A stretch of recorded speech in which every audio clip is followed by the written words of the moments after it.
Hey guys, and welcome back. In this video I have a really important message, especially if you're in your 20s or low 30s, and especially if you're interested in investing and making money. In this video I wanted to give you a different perspective to Amazon FBA, and I wanted you to see it as an investment vehicle, a vehicle where you can put an X amount of money and generate X amount of return on investment every year. Not different to the stock market. But before we dive in, I just wanted to apologize for not posting for almost a month now. I've been really busy, but not that kind of busy like busy working. I've been busy traveling with my lovely wife and kids, and here's just a quick look.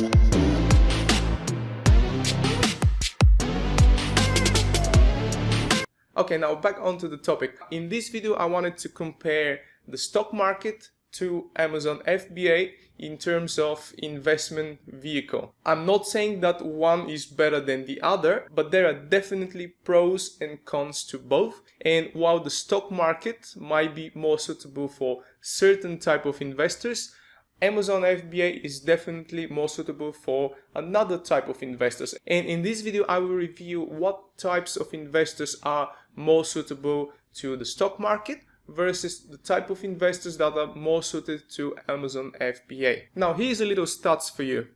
According to Business Insider, the average return on investment of the stock market for the past 10 years is 9.2%. That's according to Goldman Sachs for the past 140 years.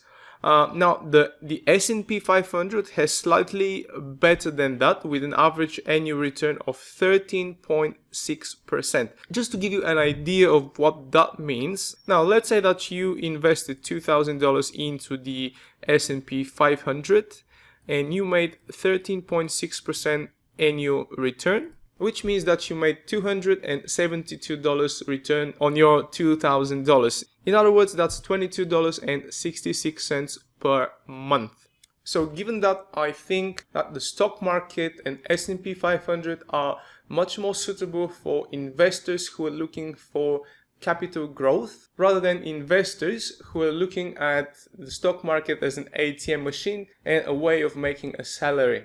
If you have a large capital of, say, $1 million or more, then you can safely look at S&P 500 as a way to grow your capital rather than a way of making you a salary. And on the other hand, if you're investing with smaller amounts of money, like $10,000 or less, then you see the annual returns of 13.6% are not that significant and don't make much difference. It will take much longer to grow your capital. And even worse, if you're considering day trading, I'm not saying that day trading is bad and you shouldn't try it. No, actually go ahead and try it if you want to. But in my opinion, nobody can predict where the market will go in the next 5 minutes, an hour, a week, even a month. It's really difficult. So if you do day trading, and especially if you don't know how to properly manage your losses, then day trading is no different to going to the casino. And furthermore, there are lots of psychological aspects involved in day trading. There's a lot more emotions into it,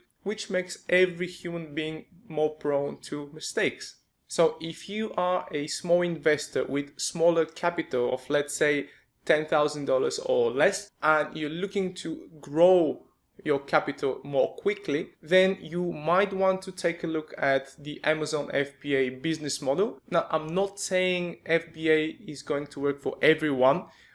In fact, unfortunately, still the majority of new sellers fail. I don't know what the numbers are exactly, but I believe 80% of FBA sellers don't make money. Of course, FBA carries risks just like any other business does, but luckily there is a lot of information and content that can help you educate yourself on the business model, and also you can test the market with smaller capital. And for those of you who are new to the channel, my name is Jordan Min and I am a professional FBA seller, and based on my years of experience selling on Amazon, my top selling products make 500% or more return on investment per year, and my slowest moving products make about 100%. So on average, I'm able to manage about 300% return on investment per year. Now, I couldn't find any official numbers on the internet about how other sellers are doing in terms of return on investment, but based on my results that I'm doing about 300% return on investment per year, I think it would be reasonable if I divided this number by half and assume that you can make between 100